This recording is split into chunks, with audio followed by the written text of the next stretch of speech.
Guys, I'm going to discuss you about a serious matter that's being spread over the world in fear. You might have heard about this Momo challenge, which came after the impact of Blue Whale game, which almost taken hundreds of lives. This online challenge apparently came on Facebook, now spreading wide over the WhatsApp application.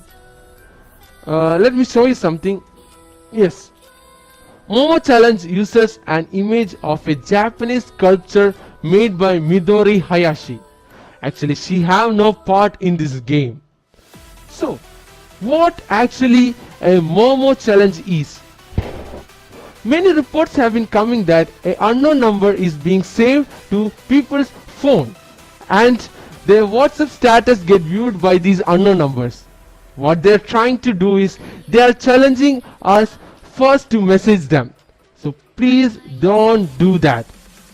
People get messages from these Momo numbers saying, "Hello, you wanna play a game? I am going to hack your mobile."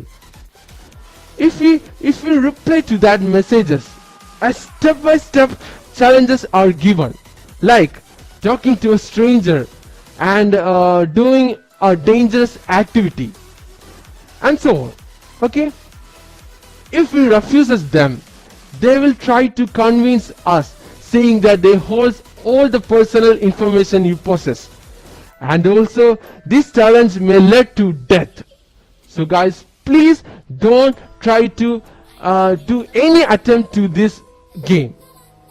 The news came into limelight when a girl of 12-year-old died in Argentina.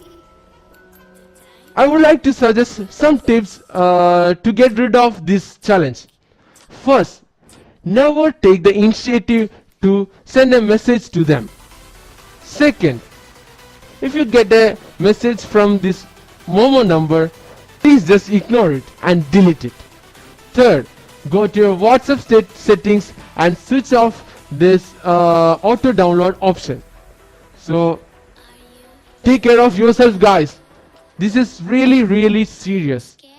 This may lead to death. So share this information to your friends. Bye.